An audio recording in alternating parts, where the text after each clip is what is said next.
Okay, so let's talk about another thread that I know we have feelings about, and that is the resolution of Agnes P. Girardi, Or the lack thereof.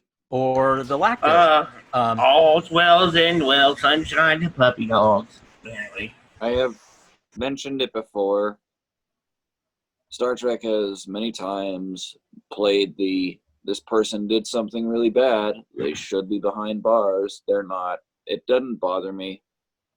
I don't care about this kind of thing anymore. I don't know why other people do. This is where I throw the MST3K mantra at everybody. Repeat to yourself, it's just a show. I should really just relax. Okay. One thought. Anyone else? Tons of thoughts. Why wasn't Girardi in prison? I think Travis said.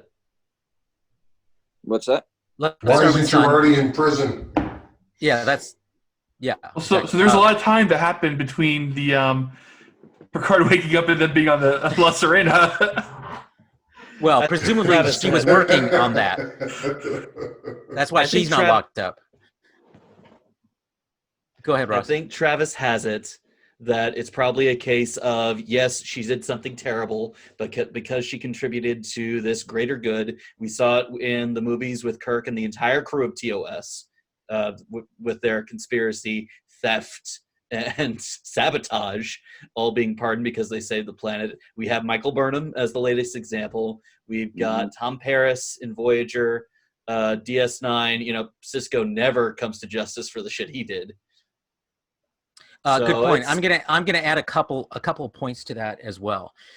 We're all assuming that it was cold-blooded murder, essentially.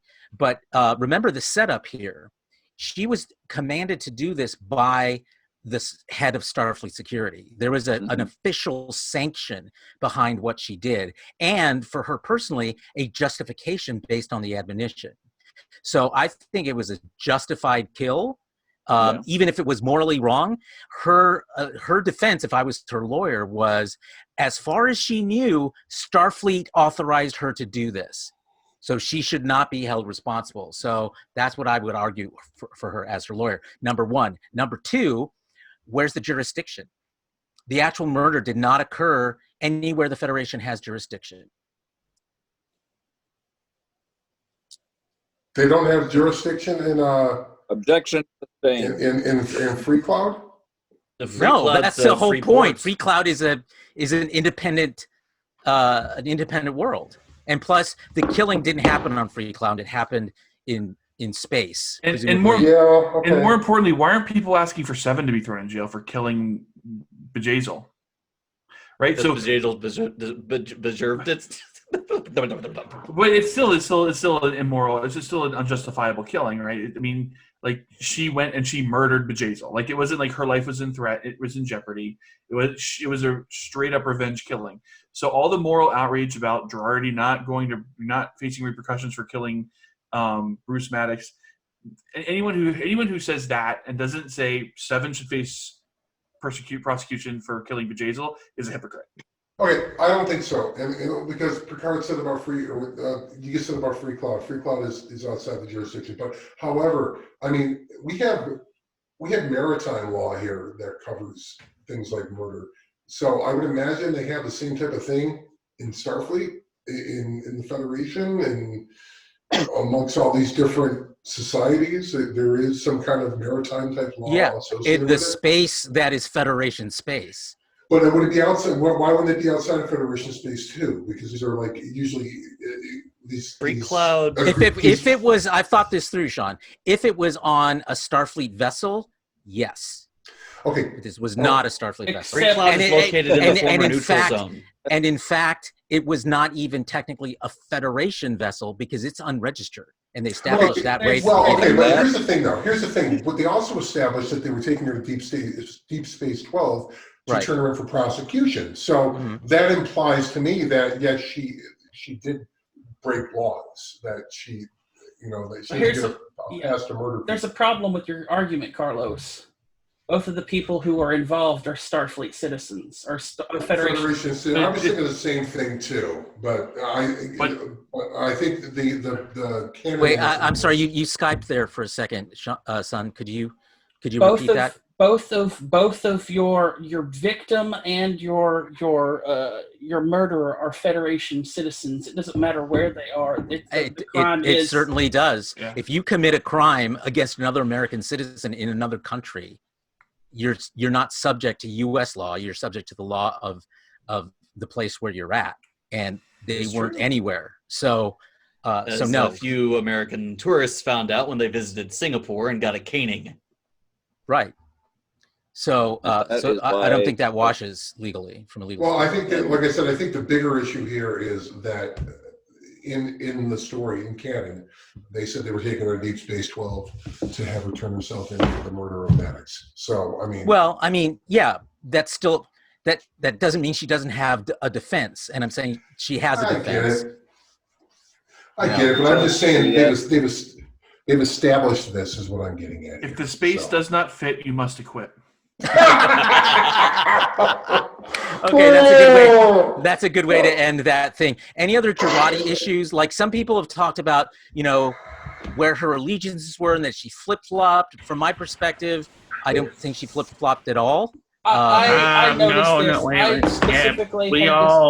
Whoa, one at a time. Son, then Justin. I specifically had this conversation with Justin a couple of weeks ago after one of our shows, that Agnes herself has personality shifted a couple of times, and most of them being because of the forced invasion of her mind by O. Mm-hmm. So the first time we see Agnes, she's this, oh God, really? You? I can't believe this is going on. I wish I wasn't here today. That's her personality. The moment she shows up and is kind of this badass character on Picard's chateau, almost the next scene and the next couple of episodes with her, she's this quiet church mouse, reserved, not talking to anybody. She gives little bits of information here or there, but she's mostly hanging to herself. Then she kills Maddox, has this big emotional breakdown, which is a change in her character again, which is, again, completely normal. But even after that, she goes right back to being that quiet church mouse of a character that she wasn't at the very beginning. And after Sutra, we don't know whether Sutra left those memories in or if she removed them. But after Sutra does the mind meld, she starts turning into herself from the beginning of the series again, where she's this really super sassy, going to go after do everything, and oh my God, I can't believe I'm doing this anymore kind of character. I see your point, but to me, all of the changes were justified by the circumstances. I'm not saying they weren't justified. The argument that she has personality shifted it's definitely a legitimate argument. The big thing that I have is that I don't know how to treat this character. This is a character who's literally, one, just murdered her supposed or would-be husband, and now, after all of this, she's having this relationship with the captain of a starship. After having murdered this person who's been her lover for years. I'm sorry, Rios. That would be the first red flag. For 15 years. No. I think you're forgetting that, number one, he left her. She did not follow. She chose to not follow. Right, that was 15. That was 15 years ago. That's that's plenty of time to recover. So yes, she still had feelings of, towards an ex-lover, but it's an ex-lover. Right. She was not in a long distance relationship. It was over when he left. So I don't have a problem with any of that. Unpopular opinion, I just didn't like Girardi that much as a character. That's bottom line. So I was nonplussed by her for most of the season. I got to be honest. So that's it. I That's kept all I'm hoping, saying. maybe straight phaser bolt or something would end Girardi. We would put her out of our Yeah. You're so mean. That's You were so mean. I really like Girardi. I mean, you never knew what was what with her, and but it all worked out. I am with Shawn on this. I cannot stand the Girardi Rios relationship. It feels forced. I mean, right now is that fake ass kiss they had on the bridge at the end of it, where they were hiding the mouth. They've planted it from nearly the beginning. I mean, it's not like it didn't come out. Derek and Narissa never fucked once, right? Okay, what logic does that make? Exactly. Thank you. Yeah. I'm gonna tell you a little story. Uh-oh. Back when I was in high school, I was the lead in the play Bus Stop. Okay, and my leading lady, who was absolutely gorgeous, her name was Kina, and she hated my guts. I mean, like, hated me with a passion. And there is a scene in Bus Stop where the two leads kiss, and the kiss between Girardi and Rios had as much passion as the face planting of Kina and I in that scene. That's how bad it was. I got nothing out of that. I mean, it was just like, oh, all right. So it's like somebody lost a bet, is how I felt at the end when they kissed each other. So. Okay, I mean, but that's an acting issue, not a plotting issue. Yeah, I know. I mean, which brings us to the issue of when your characters don't really have that much chemistry, perhaps not try to shoehorn in a relationship here. Seven and Rafi's hand holding had more emotion in it than that kiss. I agree, and I hated that so much. Okay, why? Okay, what's to hate there? Because my only issue, in fact, I think it's a great development. My issue is it feels unearned. That's exactly my issue. That's it. 1 second of That's it. why I hate that so much, because it was so fucking out of nowhere. It was literally, the camera kept moving. It was Seven and Chakotay all over again. There you go. And that was it. Here's the thing that bothers me. Seven and Chakotay all over again. Okay. Travis, then Ross. Go ahead, Travis. Oh, I was just gonna refute Justin that it was not a Chakotay and Seven thing, because that was a series finale asshole of anything, and this is season 1 debut. It could develop still. This isn't Agreed. like the be all end all. I will also say that I mean, if this 1 second of hand holding bothers some of you as much as it does, just take a breather, have some tea, and chill. Well, my only issue. I don't buy that. People have legitimate complaints, and the answer isn't always it's just a show. We can just relax. Yeah, I mean, it's as far as narratively speaking, it was very forced and unearned. And to Chakotay and Seven, here's the thing: they set that up about 3 episodes in advance, I think. Yeah, 3 episodes. So I mean, yeah, 3 whole episodes. I mean, but at least they did that, and it still sucked. I'm not saying the Chakotay Seven thing wasn't forced and just uncomfortable for everyone. I mean, I'm not saying the whole hand-holding thing's bad. I mean, it's great, that they're doing that in this series now. It just kind of was out of nowhere. That's the problem. That's the only problem I have with it. And I'm saying that's the issue. And for me, and the reason why I think it's a legit complaint, Travis, is if this was a one-off thing in this episode, I would forgive it. But it was part of a pattern we saw in this finale, in which just loose threads everywhere, and this was a big one. Here's the issue with Girardi and Rios for me. It's not so much that it was forced. It's the fact that it was born out of illness. The only reason Girardi went for Rios is because she was in pain. She was hurting. She had just killed Maddox. She's an emotional wreck. So her instinct is to reach out to the first person that she's able to, and she reaches out to Rios.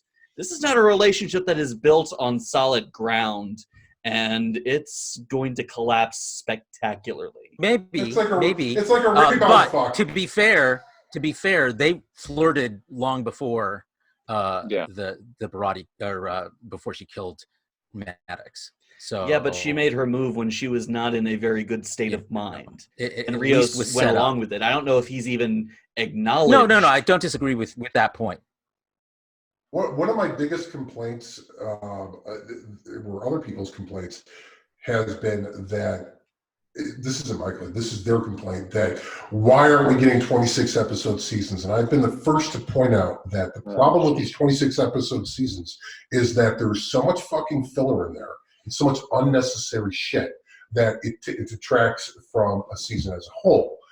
And Trek has a history of that, with about a third to the half of the episodes really only being good, the rest being just filler. And when in this case, as much as I love this idea of compressing seasons into like 12, 13 episodes, I'm starting to think that maybe 10 episodes is a little short. That maybe the 13 to 15 episode season might work a little better for the series. Because I agree with you there for sure. They tried to squeeze a lot into here, and because of that, we got a lot of threads that weren't developed. You know what? You bring up a good point. You do bring up a good point, because it felt like there could have at least been another episode or two to help finish this out. This has a series finale. I mean, it could have made it longer. I mean, not really. What instead of doing 2 parts, they would have done it all together.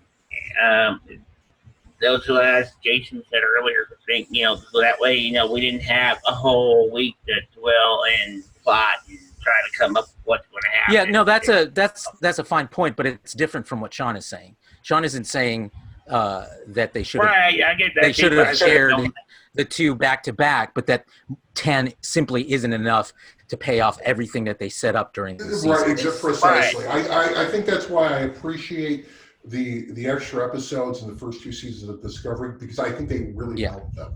Yeah, I agree. This episode suffers from 2 things: the lack of thinking on the characters, and there's a whole lot of time shifting going on. A lot of time shifting. Like, there's enough time for Narek to tell his story about the end of the world and them having their campfire scene, for Jurati in the middle of the day to bust Picard out and then go back to the La Sirena by the time the crew of the La Sirena is back with the soccer ball to blow up the thing. I think you make a very good point about this, and I wouldn't call it time shifting so much, but here's the problem. I think it's an uneven pace to this, because you have these long scenes like the campfire scene, and then you have all these other events that are obvious that you would think would be taking more time. You brought this up before. You would think it'd be taking more time, but they're happening so fast that it doesn't really line up with the long drawn out scenes like the campfire scene. Well, I mean, so I think that's a valid criticism. And that's why I think maybe Son, then Justin. This is a problem with the entire series. I mean, we saw it with the last couple of episodes with what was going on with the La Sirena seemed like it was taking a whole day to resolve, and then what's going on the Borg cube with Seven becoming the queen and all of that stuff seeming like it's taking only a few minutes. So I think it's just more noticeable in this episode than it was in the other one. Definitely. I think the episode itself suffers from that time crunch in a much more compressed way that people notice it. Yeah, I agree. I think they actually probably cut out some of that stuff, as you said, for earlier timing, not timing wise with length, but timing on some of the things that I got too much off. Yeah, Justin, I agree. I agree with you 100%. I think that there was a lot, if not left on the cutting room floor, was cut out of the scripts entirely, simply to compress it into this. When again, we're talking about it would have served it better for the show to have more episodes. That's why but then again, you have budget interests. But then again, the other side of the coin here, they got a massive tax break for season 2. So, which is with the state of California. So, hopefully, maybe we'll see more episodes here in season 2. I'm hoping, I hope we get to see a director's cut, maybe, or some behind the scenes stuff with stuff they got on cutting before when the DVDs come out. They usually try to do that anyway, so maybe we'll get our questions answered whenever they go that route. Mm-hmm. Yeah, sure. Carlos, I have a question for you because you are a professional in the industry and you would have more insight into this than anyone else. Considering the issues with COVID-19 and the fact that the federal government and the states are doing everything they can to incentivize the economy, do you expect this to affect how California deals with the Hollywood industry? Even more incentives to encourage more production after this crisis passes. What do you think about that? It will depend on how good the industry's lobbyists are at the state assembly, because it is a big industry in the state, a major industry in the state, and they could make that case that they need additional incentives to pick back up. But they'll have to make a case. They'll have to show why they don't have the ability to just pick up and run again. So, I think that ends up being in Canada, though. No, not for Picard. Filmed in LA. Yeah, okay. Picard was filmed in LA. Discovery's filmed in Toronto. Discovery's filmed in Toronto. Right. And they have their own. What? No, Toronto. No, Toronto. It's in Pinewood Studios in Toronto. Oh, okay. Discovery is shot in Toronto. Right. Okay, so quick. Yeah, go ahead, Travis. So I know we kind of moved on from this point, but I've been mulling it over in my head just now. I will go ahead and concede the complaint about about Raffi and Seven thing to you guys. I guess it just doesn't bother me too much, mainly because it's not a focus on the story. I tend to focus on more core details rather than things that are just like, whatever. I look at it, it's just more of a passing. Here's the thing, though. I mean, they devoted, an entire B plot in an entire episode to Raffi's sort of emotional, issues. State. Yeah, issues. Thank you. And we see some of that resolved in terms of how she resolves things with Picard, and but then that's it. I think. Well, I would say it could develop into something, and it could. Oh, I'm sure it will. I mean, it better. And I welcome the development. I just don't like the way this was plopped. I think that's why I hope Kevin is on. Okay, let Travis finish, then Ross, then Justin. I was just gonna say I'll concede to it. I guess it just doesn't bother me too much. Okay, Ross. I think they'll make one hell of a power couple. Agreed. Justin. That's why I hope she's on for season 2, because she had mentioned that she had hinted that she was going to be back in Star Trek, and then all this rumor floating around. Maybe they're going to have her in as part of the main cast, which I really hope she will make a good fit for the little ragtag band of heroes they got going on. You're talking about Jerry Ryan? Yeah. Yes. Okay. Yeah, and to that end, I want to say this one more time, that I think the greatest redemption of a character is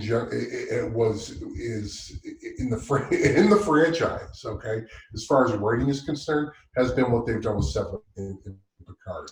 Not that she really needed it. I think she carried a lot of baggage with her based on why she wound up on Voyager to begin with, and of course the mediocrity of Voyager to begin with. Seven of Nine was a good character on Voyager, probably the best character on Voyager outside of the Doctor. Okay, so I agree with the Doctor, and it got totally, and it gets lost in the discussion of Voyager because again, she was brought on to be the sex symbol to bring more audience members in, but she was a great character. She always was, and it really. Jerry Ryan's performance as the new Seven, 20 years later, was just fantastic. You talk about threads that I was so happy to see develop and where they went. That would probably be my number one. I loved her. I gotta agree with you there.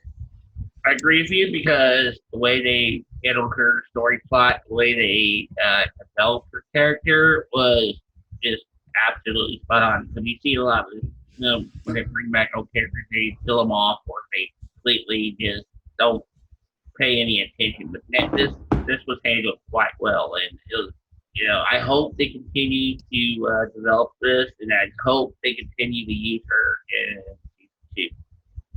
Yeah, and I get the feeling because in like the first episode we saw her, everybody was screaming for, we need a 7 Ferris Rangers series. But I think when we get to the end of this, I think we all realize that she's perfectly suited for this crew. And as that wide shot of the bridge shows, I think that's our crew for season 2. I think it is. Yeah, I think that was our cliffhanger right there.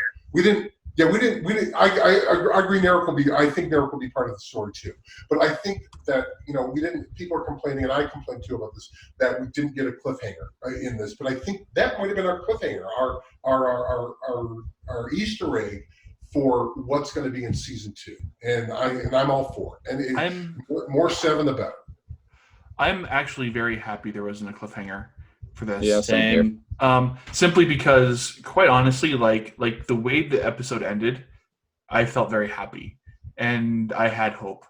And to be completely honest, and I don't know if I would have felt this way outside of the current current climate, but to end this episode on like their adventures are going to continue, I have hope. Was very therapeutic for me when I watched it. I mean, I was bawling my eyes out, and it was seriously, it's a very bleak time right now, and ending it the way they did was perfect for me. That brings up, I think, the last formal topic for discussion before we move into grading the show and grading the season, and our final look at our prediction SmackDowns. A lot of what I've been reading in terms of reviews of the finale and this series overall was interesting to me. Vulture, particularly The Guardian in the UK, one of them, their headline was "Not All Good Things" about Star Trek Picard.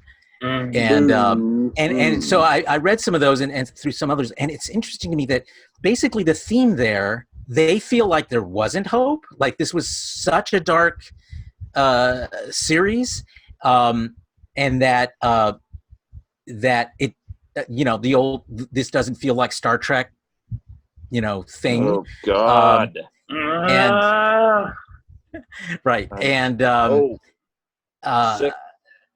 I have, I have the same issues with that kind of summing up this idea that Star Trek is this thing.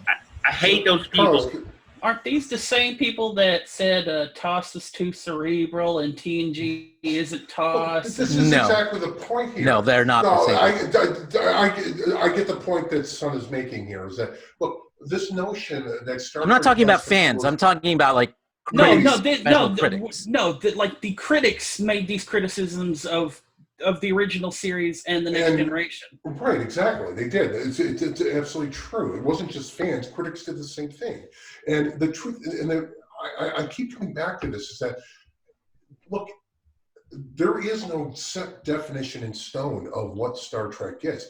Star Trek is many different things to many different people. And I don't like jumping into politics here about this, but there's always this argument about how can conservatives like Star Trek? How can Republicans like Star Trek? Because you know why? Because people aren't defined by one thing, and there are a lot of different things to appeal to a lot of different people. And Star Trek tends to have a really unique ability in pop culture to touch upon those things that appeal to a wider audience. So there is really no one definition of what makes Star Trek Star Trek. Sure, there are unifying themes. There are ideas that the show tries to get across. But at the end of the day, we're talking about what we like the most about Star Trek is the good storytelling, is the characters. That's what brings us together in this, and ultimately all of us as fans. So this notion that Star Trek has to be one way, Star Trek could be another way, I think it's preposterous. And at the end of the day, too, I think even in this particular show that, this was not dark per se. I think it was honest is what it was. It was a reflection of us. And that's what Star Trek has always been good at doing.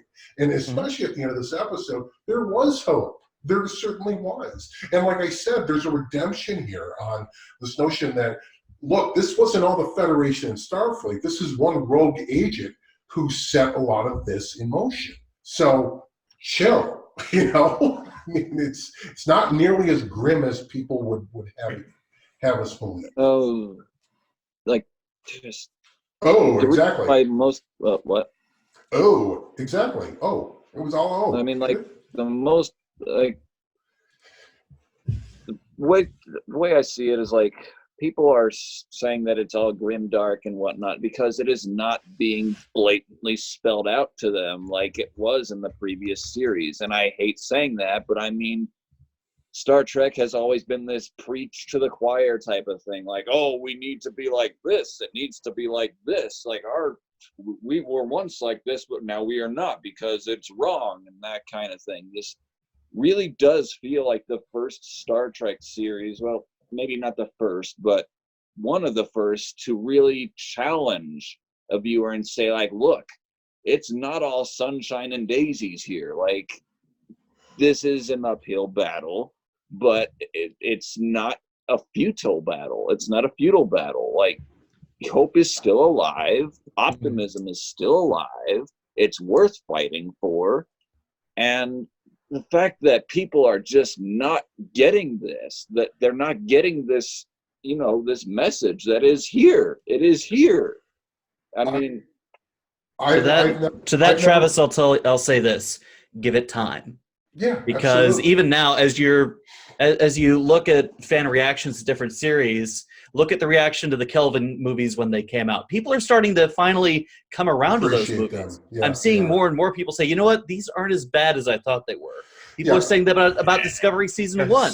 Pretty soon they'll be saying it about Discovery Season 2. And in about a year, after Section 31 and the Nickelodeon show and Lower Decks comes out, and after Discovery Season 2, people will start to come around to Season 2. It can't come fast enough. I mean, just like I'm exposed to this bullshit every day in the big group, so it's just like, here's an absolute. Be patient. Here's an absolute true story. When I moved to Salt Lake City, we moved our call center here, and there's a rep in the call center, and she was adamantly opposed to Discovery. Like, she just wouldn't watch it. She's like, yeah, I don't want to watch that. That's just too dark. Too bleak. I don't want to watch it. Well, she got all access for Picard because Picard was, it was a big hook. And then, and as she's been watching Picard, she's gone back and watched Discovery. She didn't want to watch Discovery Season 1 because that's just too dark. But she heard good things about Season 2, so she watched Season 2, and she really liked it. And then she went back and watched Season 1, and she loved it. And so, I mean, I think just there's a lot of like just fan angst, I think, to what Ross was saying. And once they get exposed to it, I mean, I'm really pumped for Season 3 Discovery. I am too. Did you see the trailer? Can't come soon enough. Yeah, did you see the trailer in the front? Did you guys notice the trailer in the front of Picard? Oh yeah, that is the moon. That is the moon from Earth. Because if you see the moon, you see the Sea of Tranquility on it. Is this the same trailer that they released at New York Comic Con? It's not a trailer. It's a 10-second teaser of Burnham holding up the flag of the Federation. Is what it is. Oh, I have not seen that. It's in the very hang on. Let me. Well, we don't have time, so I'll find it on my own. I just want to say one more thing about what Travis said. Travis, I don't necessarily agree with this notion that Star Trek has always preached to the choir. I think Star Trek, and I said this before, I think Star Trek has done its best work when it's caused the audience to be introspective about issues, not to take a position so much, but to force the audiences to rethink how they look at different issues. That's when Star Trek's been most effective on that front, to make us think, you know what? Yeah, really, I really should be. Maybe I should look at this from a different perspective. And it's because preaching never works, but causing people to think about it introspectively, take it personally, that's effective. And I think Star Trek's always been best when it's done that. I think it did a lot of that in this season. Yeah. I think you're both right. I think that there are many preaching to the choir episodes. Many. There are occasional episodes that are exactly what you say, Shawn. So it's really a mixed bag. Well, I said yeah, but and I know there are. But my point is, I think Star Trek always works best when it is causing the audience to reflect, as opposed to preaching. That's my point. Agreed. Okay. Any final comments on the whole? Is it really Star Trek issue that some in the media are concerned about? It's been beat to death. Elnor didn't be a cat.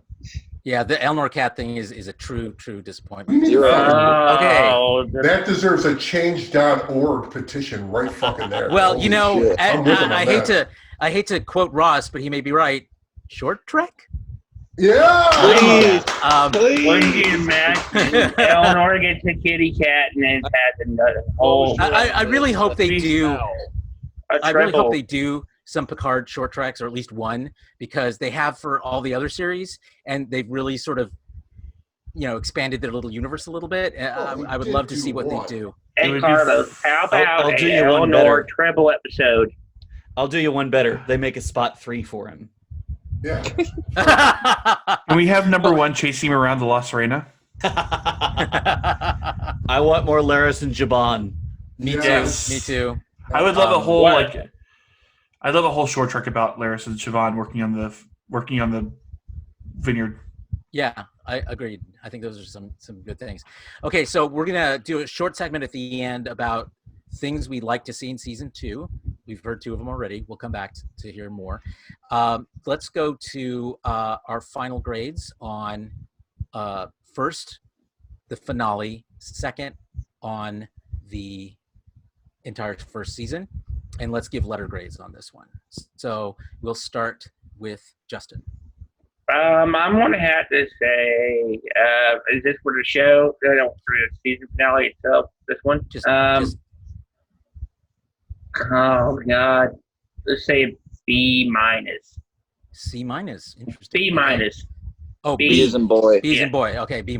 Okay, and for the show, for the season. for the show for the whole season, I'll have to give it a C- because they. For the entire show? Well, Are you okay. kidding? The whole season. No. The whole I know season. why. Because there was no Q. No, That's why. no, because of the gaping plot holes that they didn't fill in some of the stuff. That's my only quarrel on some of it. There's some stuff they could have done a little bit better, and they didn't. Yeah, a little bit better is not a C-, dude. That's like a B+. Okay, how about this? I'll give it. How about this? I'll make it a B- too. What For is the it whole called? B-. season, really? Yeah, wow, that's harsh. That's Especially like- how much you've liked this show as it's gone along. Oh my God! Okay, What's we'll- Sun gonna give it? Oh my God! Yeah, really. I'm interested in that. Let's go to Sun next D-. For the Oh. episode? I'd say for the episode. For the episode. Yeah, so this is definitely a D- for the episode. So you're saying it's just a notch above total failure? Yeah, I mean, this last episode suffers from the lack of thought from the characters and a whole bunch of time crunch that just, I mean, there should have been another episode, honestly. God help me if I see one more F. Here, kitty. But the for the entire season, I would probably give it a B- as well. Okay. Okay, over to you, Shawn. For the episode, surprisingly, I'm not as harsh. I give the episode a C-. For the entire season, I give the entire season. I'm going to go with a B+. I think it started off very strong. It kind of fizzled a little bit at the end, but I think overall it was incredibly enjoyable. I do agree with that. Okay, good point. Travis? For the episode, I will give it a. I'm sorry, say that again? Go with this. I'm gonna go with the C+ for the episode. For the episode, okay. I mean, like I said, I have mixed feelings on it. But I mean, overall, I'm satisfied. It very much feels like a 7 out of 10 for me. So, a C+. I'll give it a high C. Why not? As far as the season concerned, you know what? I'm going to be optimistic. I'm going to give it an A-. I enjoyed this. I don't think it's going to top DS9 in the long run after experiencing one season. But you know what? I hope that it goes for the number 2 spot. You know what? Yeah. Go for number 2. Number 2 is not bad. Yeah, I mean, look, I'm with you on this, Travis. I'm actually borderline A- B+. Everyone feels refreshed after a number 2. Thank you. Number 1. Very, very good. Jason, you're next. Yeah, I'm going to give the episode an A. You know, again, after 2 season finales where it was all pew pew, it was awesome to see diplomacy win out. It was awesome to see thought and heart and goodness and compassion and win the day. So I got to give it an A. And then for the season, I'm going to give the season an A too. I think it's probably the strongest season 1 of all the Star Trek series. Agreed. Totally agree. And and I think it's probably in the top 25% of Star Trek seasons that have been produced. So okay. I think that's number 25. All right, Ross, you bring up the rear. Actually, I'll bring up the rear, but you second to rear. You're the penultimate, Ross. I'll say this episode, its emotional high points, the Picard speeches, the out-Picarded Picard speeches, Data's resolution, and all the other really strong moments of this episode make me feel a bit more forgiving about its low points. So I give it a B-. And then the series as a whole has been absolutely incredible from start to finish, despite a weaker ending. It's an A- for me. It's the strongest first season of any Star Trek that's come before, and it's probably some of the best Trek that has been produced as a whole. So I'm eager for season 2. Let them learn from their mistakes and build from it from there. Okay. All right. So for me, the episode, I give it a straight up C. I think it was average. It felt like an average Star Trek episode. And by that, I mean like a TNG Voyager level Star Trek episode. It was essentially a reset button. It did not fulfill the promise of the rest of the season, which I thought was great. So there were definitely high points. I agree with you, Ross, on that, and they were great. But from a narrative perspective, overall for the season, I feel like Michael Chabon just choked at the end, and I'm disappointed in that profoundly because I know he can do better than this. So what you're saying, Carlos, is that we got a 10-course meal, and the dessert at the very end was chilled monkey brains. It ripped my heart out, as it were. Popular in frozen brownies, Cantonese cuisine. So straight up C for the episode, and I feel like I agree with you. This is the best first season. I thought so much of the season was so great, which is why the finale stuck out like a sore thumb.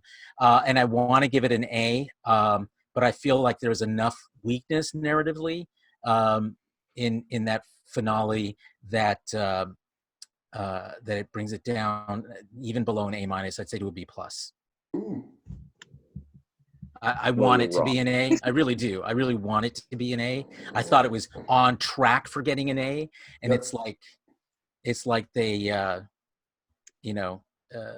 fell asleep instead of studying before the big test and failed the big test. So yeah, that exactly. Yeah, I like the way you put that. It's like here they had this great lead up. They need to be there. Yeah. So I mean, definitely looking forward to another season. But yeah, so that's where I wind up on that. Son? I have a question, Shawn. Were you serious or were you just shit posting when you saw the finale and you said, I hate it? I've seen fan productions with a better ending. Oh, I didn't say I've seen fan productions. I said it reminds me of a fan production ending. No, I was my initial response, honestly, was just, I fucking hate this so much. But then as I've had time to think about it and really talking with you guys to really get more perspective on it, I hate it a lot less. this, to be honest. Okay. You guys didn't talk me into anything, just kind of made me look at things from different angles on it. And you know, my criticisms remain. They just aren't as overwhelming as before. I mean, I was ready to give this episode a straight up F, and I got talked up to a C-. So, because you know, there are a lot of good things I did like about it. You know, I especially liked of course the Narek scene with the Narek arc in general. I loved during that episode, but the campfire scene in the back and forth with him and Elnor was great. The 7 of 9 stuff was great. I actually did enjoy the fan wink portion of the Riker and the big fleet showing up. I did enjoy it as much as there were little niggling things about it. It was fun. Okay, so overall, you know, it was an average to slightly less than average episode with all these problems it had. So. Okay, so let's. That's a good group of grades. Let's go to our penultimate segment here, and that is a quick review of our prediction acumen. So I did a count up of the right and wrong predictions on our spreadsheet, which we'll publish on the in the Facebook group so everyone can compare. And it looks like we're batting about 250. We got about a quarter of our predictions turned out to be the case. The other 3 quarters were failures, mine included, and but a couple of them that, you know, remain unresolved and hopefully are resolved one way or the other in season 2. So let's just go round robin, and which of the predictions, yours or someone else's, were you the happiest with? Let's start with Ross. 1 second. There we go. Thank you. Oh, do I have to get the sound effect ready now? Well, okay. First and foremost, I'd say my prediction about the malevolent force out there with the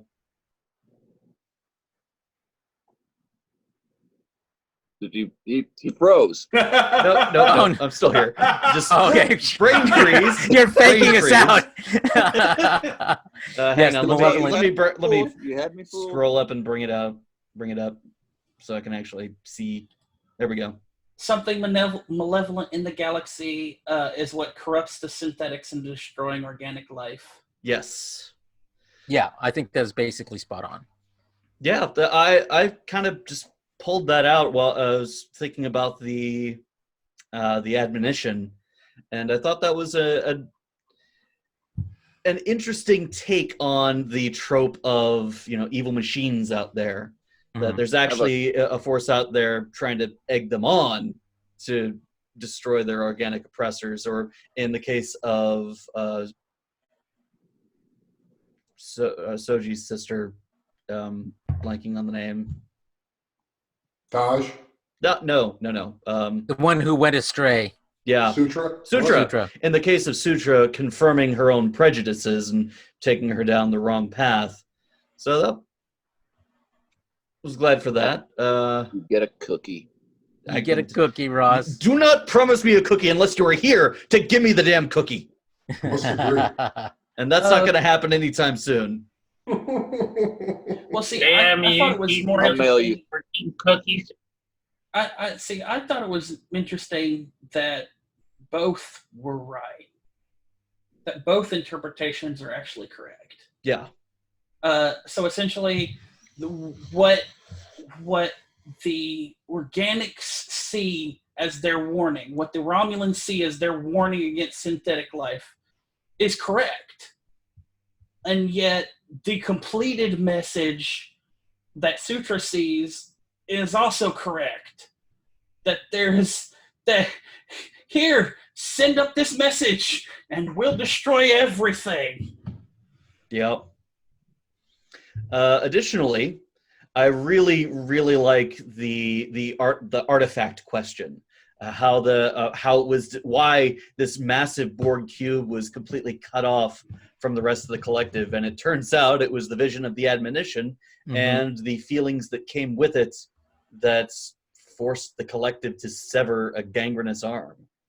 Yeah, Ramda's consciousness once it was assimilated. Good point. I like that too. Go ahead. Oh yeah. As for the one I'm disappointed that didn't go through, as I said before, it was that the AI Federation wasn't interested in diplomacy when they showed up. Well, they weren't interesting at all, you know? Yeah. They were just, you know, they were monster tentacles. Yeah. Here's my problem with the Borg cube bit, because we've seen the Queen destroy cubes or less whenever they become that was different. That was a rebellion going on within the Borg. So she needed to set an example to Seven in order to give up the information she needed. That was very different from this. This is the same thing as Hugh when the idea of individuality started to spread through his ship and that segment of the collective, and they were cut off. Yeah. The whole point of them being cut off was that they would self-destruct. They did. Right. Okay, Jason, over to you. You actually had quite a few spot-on predictions. Yeah, so, I mean, obviously Girardi planning to save Picard with the Golem was, I think, the big one. But, I mean, I loved seeing Riker show up. That was the best. I was hoping for one more F-bomb from Clancy. We did get we actually got an F-bomb that was literally about sex. Yeah, we did. We did. Oh yeah, that's right. We got a fuck about fucking is what we got. Yeah, we sure did. It wasn't about Narek and what's her name? It wasn't about them. It was her teasing. It was Narissa teasing Narek. Yeah. Yeah, that's right. Yeah, I forgot about that 100%. But his response there should have been no, because it just makes you too jealous. No.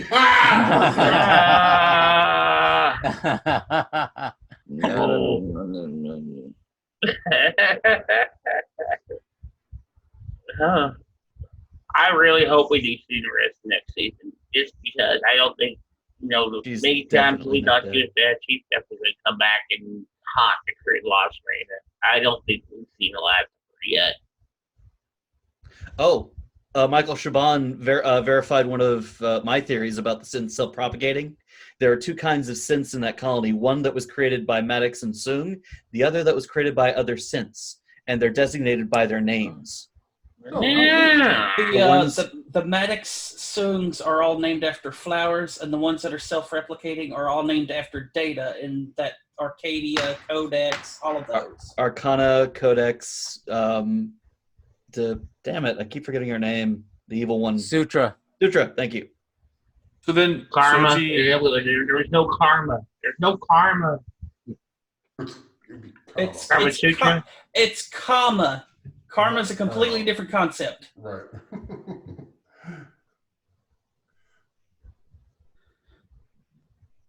Okay, just got that silent. It's clear. Okay, yeah. Okay, right. So let's move over to Sun. Well, I was just looking through the list. Why is a thing that's been called true still considered false? Which one? The Maddox created a failsafe activation for Dodge and Soji. It's listed as true, but it's marked as red and crossed out.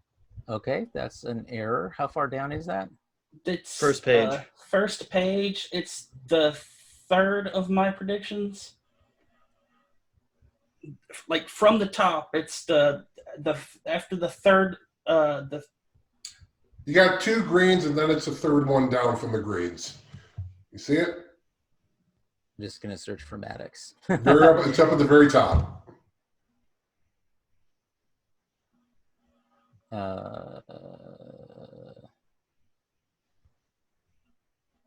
look for failsafe. Okay, I found it. Justin, edit this. I mean, Yeah. look, I'll be honest. I brought that up a couple of weeks ago, and it's like, what? it's still considered red? What? I don't know. I think the biggest one of my predictions. I don't know, honestly. I think the biggest possible thing that I would be smug the hell about would be the Borgs forming a cooperative, but that's not come true or been smacked down yet.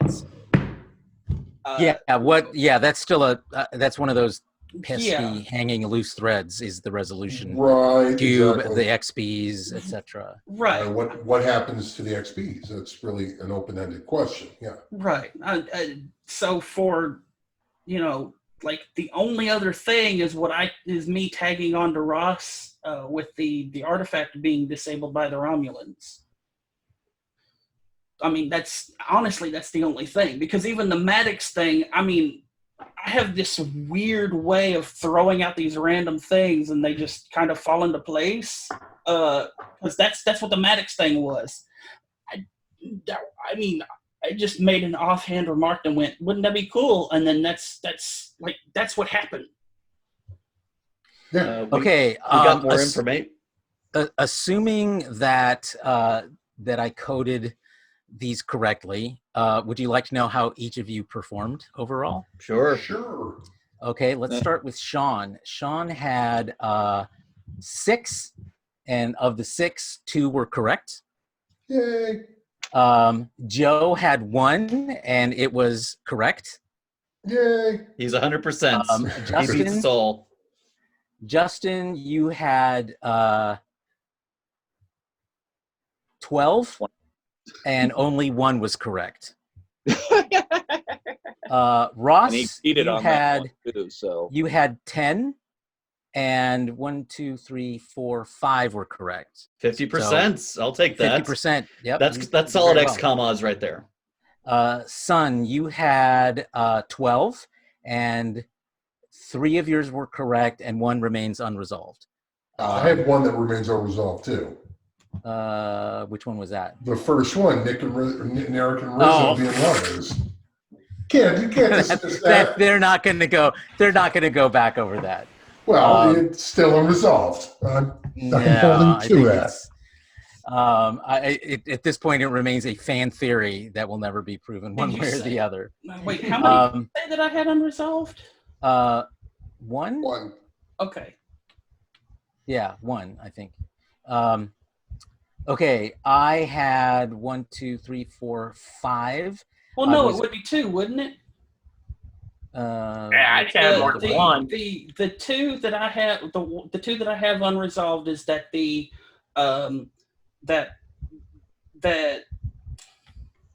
XBs forming the cooperative, and then the Borg were created before the Romulan Vulcan split.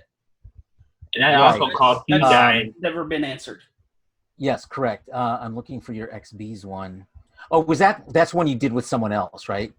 What, the XBs one? Yeah. No, that was our prediction about what would happen to 7. Yeah, no, I know which one you mean. Let's see. So it's 7 will not reconnect to the cube, and the surviving Borg will instead form a cooperative. Of course, you okay, marked there that one it is. out as, yeah. Okay, so yeah, I'll fix that right now. Okay, so yes, that improves your average overall. It's still terrible, but it's improving. Okay, and let's see. So I had 5, and whoa, what just happened? the computer exploded. It just desorted. Okay, let me do this again. Predictions. Okay, I had 5. I had 0 correct, 2 remain unresolved, and 3 were wrong. I'm hoping Borg being created by the Romulans is one of them. It's unresolved. I don't think it's going to be answered in this series at all. It depends on whether they keep going down the Romulan road, because they still have left open both Romulan threads and Borg threads. So, it may not be point it's unresolved. I have a question, Carlos. Yep. Does this technically mean that Justin has a higher success rate than you do? I still say no because he had more wrong. He cheated on one. Yeah, but he had one correct as well. You have no correct. Yeah, but I still got the one. But you cheated on it. Yeah, I think. Yeah, I mean, I guess in terms of raw numbers being correct, yes. But in terms of percentage, I mean, basically, Justin's predictions are almost always wrong. So, guys, it's 3. I'm here. I need to get going. Yeah. Okay. Travis, you had 6, 2 of which were correct. Ross and Son, you had a correct one together. See, Justin, you and I had 2, and we were both wrong about them. Jason, you had 2 predictions, and both were correct, so you have the best average. We do have one other one, though. The Soon, but Soon transfer, that has to be data. Well, Soon did transfer data into, no, that would have been Maddox. No, that was wrong. Never mind. Okay. So, Ross, if you need to go, feel free. He already left. Okay. So my last question for you guys are, what do you think are the big things you hope to see in season 2? Keep it short. Let's start with Jason. Definitely want to see the crew of the Lost Arena. Want to see 7. Want to see, basically how we ended the season. I would really like to see the fallout from the Romulan treachery of the Mars attack. I think that's where they go next is, but I also want to see the reacceptance and the struggle of synths in Federation life. Okay. Son. I would, honestly, I'm not sure if this is a prediction or not. It's more of a hope. There really needs to be for me anyway, there needs to be a going back home episode for each of the characters for them, because if this is going to be their new ship, their new crew, it would make sense for them to go back to their respective homes at some point to collect certain things, some things that they would want to keep with them if this is going to be an extended thing. Okay. Travis? I have 2, and they're more demands than actual hopes. Okay. Like I said, they need to do something with Picard's Gollum. Like they need to make it matter. They can't brush it aside. It needs to matter. Like this is not a hope; it's a demand. I'm going to be scrutinizing this. And of course, show Eleanor damn cat so I can sleep well at night. Okay. Do you have a cat? Justin. Do you have a cat? Yeah, I agree with Travis on that one, that there's got to be some type of consequence for Gollum, like maybe something went wrong and the body starts to fail and it's a rush against time to find a solution to this. I mean, that could be a nice little side story for season 2, but I do want to see Romulan plot again. I would love to see a story of how this unfolded, because Romulans basically fucked over the Federation bad for nothing on their end. Those are all for the seed that they planted originally, and it wouldn't happen if they would have just minded their own business. Well, to be fair, they have the Romulan Free State has plausible deniability because this was a Tal Shiar operation exclusively. But so the way the prejudice is and the anger that this is bound to produce, look at the way 9/11 happened. Look at the way the anger happened towards, Muslim community, just because of the attacks. It wasn't everybody's fault, but people started to blame everybody. I think right, that's but if anyone's going to spring to the defense of the actual Romulan Free State, it would be Picard, because he knows that it wasn't we're going to see him maybe as an ambassador compassion, because he said he wanted to come to take your person. So I see that happening. But maybe Ambassador Picard. Synthetic Picard standing before a whole bunch of Romulans who've been told that synthetic life is the devil. Yeah. Defending the Romulans from the Tal Shiar to the Federation. I could see that happening. That's a very Picard thing to do. Yeah, it is. Can we bring back Tom Hardy? You know what really burns? Well, here's what really burns my ass about the synthetic bit. Okay, we're at over 3 hours, you guys. So Justin, we're gonna move on. We've had plenty of time to comment on the show. Yeah. Let's just do the predictions so we can wrap up. Sorry to interrupt you, Shawn. Or were you done, Justin, with your? One thing that burns my ass about today being that I never predictions and hopes, brother. Predictions and hopes. That they could have. That maybe we'll get some type of expansion. I'm hoping that we definitely see more of this because I want to see them. What is it? I just want to see more of I just want to see more. I want to see what more what of this universe. What the fallout is going to be from all this. I just want to see. Yeah, I want to see what happens next. It'd be like DS9 all over again during the war. We saw the fallout during the war. That's how everything changed. I want to see that fallout for this. Okay. All right. Sounds good. Shawn. Okay. I want to see, like I said, I would hope that they would give us more episodes to address these problems. Obviously, I'm not looking for a 22 episode or 26 episode season. I'm hoping give us like 13 to 15, somewhere in that range would be great.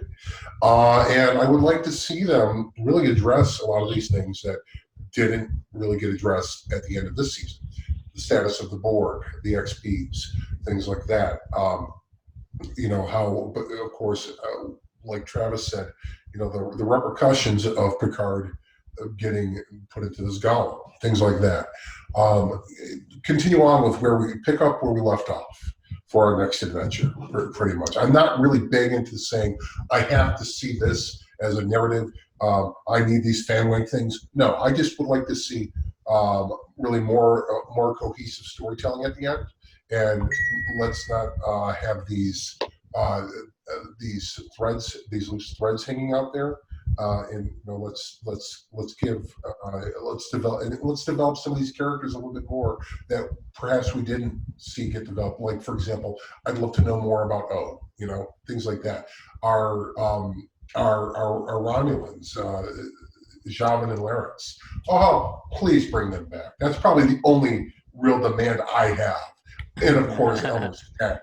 So, because I'm with Travis on this one. Hashtag Elmer needs a cat. So I'm totally with him on that. So that's really about it. I mean, that's we have a very good start here. Jason said it best. He said this is the best first season of Star Trek ever, and I totally agree with that assessment. So I'm really looking forward to season 2. Okay. So my hopes for season 2, pretty much what you guys have said, Gollum, Romulans, Borg, more cohesive storytelling. I'm hoping, my big hope is that season 2 shouldn't just be a better wrap up of season 1. It needs whatever its overarching storyline is going to be, has got to be significant. And not just a wrap up of season 1.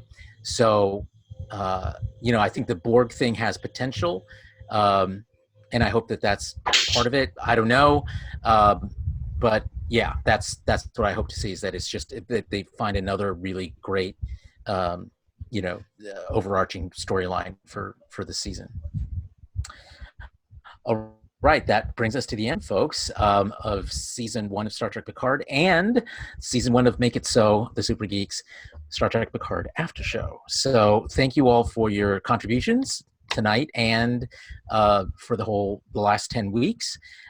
Looking forward to our next congregation. Hopefully it will be soon, and hopefully it will be Star Trek Discovery Season 3. Your last chance. Your last chance for a parting thought, and then we are out of here. Anyone? Party thoughts? Last chance. Well, I'll give you a parting thought here. It's again, I'm very. You can't repeat. It can't be something you've already said. No, I'm going to say I'm very. What season one of Picard is shown me, and this is what I predicted in the beginning. I'm very optimistic for the future of Star Trek based on season one of Picard, based on the last 2 seasons of Discovery, and the franchise is strong right now. I'm hoping it continues to remain strong despite all these, these issues we're facing in the world right now. But there's a lot to look forward to with this franchise, and I'm really excited. That's really good. Okay, sounds good. I have a quick one. There's a program note. Our main show, Real Super Geeks Podcast, will be moving back to this time slot as until Discovery starts, and we'll be announcing the after show for that particular show as soon as we get all the details on when Discovery will air and what time slots and all that stuff, get everything all figured out. So stay tuned for that. Okay, thanks. Good program note. Anyone else? I have a final thought. Mm-hmm. Hashtag bring back Toad. I introduced my friend's 11-year-old to Mr. Toad, and I had to replay it for him a few times before he recognized it, because I guess he just doesn't get the toadstool thing, and I had to explain it to him. Finally, he got it, but I told him about you, son. So, anyone else? Show Elnor a cat. Okay, Jason. Hope we all see each other at STLV. Hope so totally too. agree. Hope so too. Totally agree. It'll be a fun reunion for us. I don't really have anything to add other than my thanks to all of you, and thanks to folks who've kept up with us over the last 10 weeks, and hope you stick with us on our regular Super Geeks podcast and in the future with season 3 of Discovery Aftershow. And we'll see you again then. Thanks again, everyone, and we're out of here. Black alert. Signing. Peace.